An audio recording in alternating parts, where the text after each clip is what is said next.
आज या ठिकाणी सिद्धिविनायकाचे दर्शन घेऊन सिद्धिविनायकाच्या चरणी हीच प्रार्थना केलेली आहे की एक विकसित मुंबई, एक सुरक्षित मुंबई निर्माण करण्याकरता आम्हाला शक्ती द्यावी, आशीर्वाद द्यावे आणि आजचा हा दिवस हा मुंबईच्या भविष्याच्या दृष्टिकोनातून, उद्याच्या मुंबईच्या निर्मितीच्या दृष्टिकोनातून आणि मुंबईतल्या भविष्याच्या पिढ्यांचं रक्षण करण्याच्या दृष्टिकोनातून हा ऐतिहासिक ठरो अशा प्रकारची प्रार्थना आज सिद्धिविनायकाच्या चरणी केलेली आहे. इतर उमेदवारांकडून मराठीच्या अस्तित्वासाठी मराठी माणसांना मतदानाला यावं अशा पद्धतीचं आवाहन केलं जातं.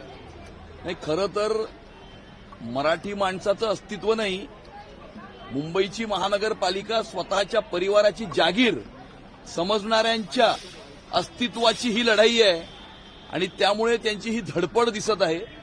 परंतु गेल्या 11 वर्षामध्ये या मराठी माणसासाठी, मुंबईकरांसाठी, मुंबई शहरासाठी खऱ्या अर्थानं जे काम झालेलं आहे, मराठी भाषेला अभिजात भाषेचा दर्जा प्राप्त करून देण्याचं काम प्रधानमंत्री नरेंद्र मोदीजींनी केलेलं आहे आणि वरळीतल्या बिडडीचा इथल्या 160 फुटाच्या घरामध्ये राहणाऱ्या मराठी माणसाला त्याच ठिकाणी 560 फुटाचं घर तयार करून देण्याचं काम हे सन्माननीय मुख्यमंत्री देवेंद्र फडणवीस साहेबांनी केलेलं आहे.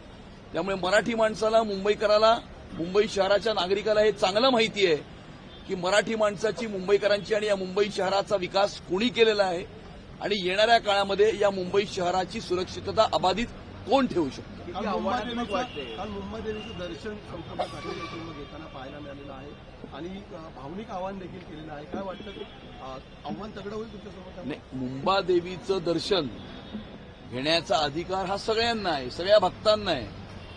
परंतु कोविडच्या काळामध्ये मंदिरं बंद करणारे आज स्वतःच्या अस्तित्वासाठी देवाकडे, देवीकडे साकडं घालताना दिसत आहेत. आज तरी त्यांना देवदेवता आठवलेत, हिंदुत्व आठवलंय, ही चांगली गोष्ट आहे. अध्यक्षपदाची धुरा तुमच्याकडे आहे, किती आव्हानात्मक वाटते?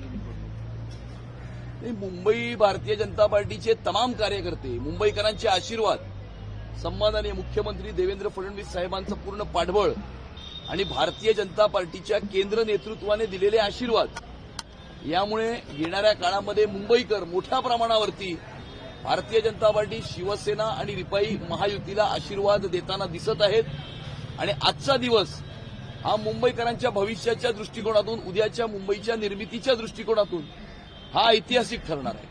मतदारांना काय आवाहन कराल? कारण का भावनिक आवाहन सुद्धा ठाकरेंकडनं मतदारांना केलं जातं, तुमच्याकडनं काय आवाहन? मी तमाम मुंबईकरांना हे आवाहन करतो की विकसित मुंबईच्या निर्मितीसाठी, मुंबई शहराची सुरक्षितता अबाधित राखण्यासाठी, मुंबई महानगरपालिकेला भ्रष्टाचार विरहित प्रशासन देण्याकरता आपण मोठ्या प्रमाणावरती भारतीय जनता पार्टी, शिवसेना आणि रिपाई महायुतीला आशीर्वाद द्यावेत, साथ द्यावी, सहकार्य द्यावे, जेणेकरून येणाऱ्या काळामध्ये एक सुरक्षित मुंबई आणि विकसित मुंबईची निर्मिती आम्ही मुंबईकरांच्या आशीर्वादानं करू शकू. दुबार मतदानावरती लक्ष ठेवा, जर दुसऱ्या सिगरेट ठोका असं आवाहन देखील करण्यात आलेलं आहे. काही लोक यांचा लोकशाहीवरती विश्वास नाहीये, कायद्याच्या प्रक्रियेवरती विश्वास नाहीये, अराजकता पसरवण्याचा प्रयत्न करतात.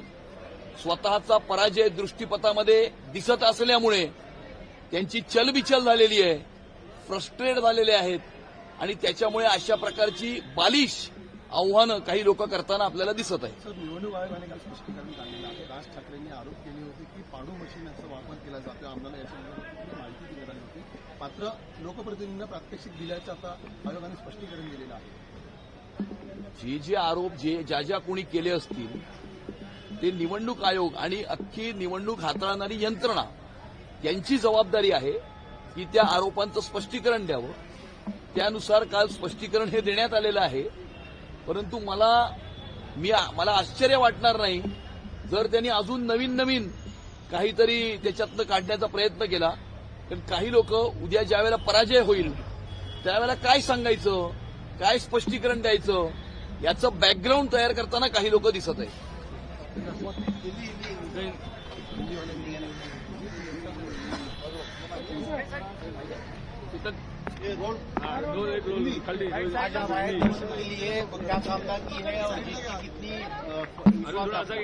आज सिद्धिविनायक की चरणों में हमने ये प्रार्थना की है कि आने वाले समय में एक विकसित मुंबई, एक सुरक्षित मुंबई निर्माण करने के लिए हमें आशीर्वाद दे, हमें शक्ति दे और आने वाले समय में जो मुंबई की निर्मित होगी उस मुंबई के दृष्टिकोण से आज का ये दिन ये ऐतिहासिक रहे, इस प्रकार की प्रार्थना सिद्धिविनायक के चरणों में आज हमने की है। कौन मेयर बनेगा?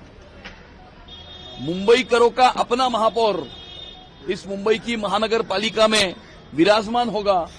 भारतीय जनता पार्टी शिवसेना महायुति के उम्मीदवारों को मुंबईकर बड़े पैमाने पर आशीर्वाद देंगे और हिंदुत्व का भगवा झंडा ये मुंबई की महानगर पालिका पर लहराएगा। मराठी अस्मिता की बात की गई है, मराठी अस्मिता का अस्तित्व की बात की गई है।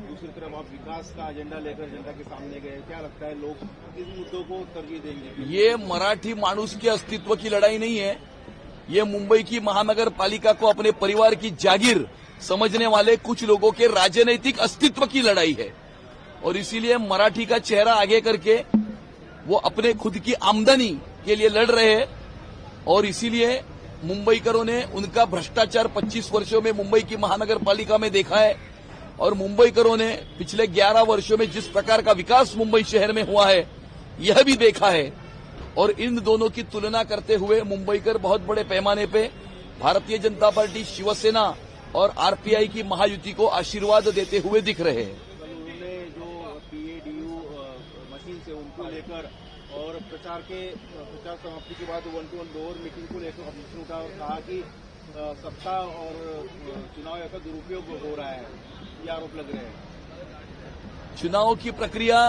के ऊपर अगर कोई आरोप लगते हैं तो चुनाव आयोग इसके बारे में स्पष्टीकरण देगा। चुनाव आयोग ने इसके बारे में स्पष्टीकरण दिया है, लेकिन आज कुछ नए आरोप और कल कुछ नए आरोप अगर लगेंगे तो मुझे इसका आश्चर्य नहीं होगा, क्योंकि कल की पराजय के बाद क्या स्पष्टीकरण देना है इसकी बैकग्राउंड कहीं न कहीं कुछ लोग तैयार करते हुए दिख रहे हैं। लोकशाही मराठी ऐका, पहा, जागरूक रहा।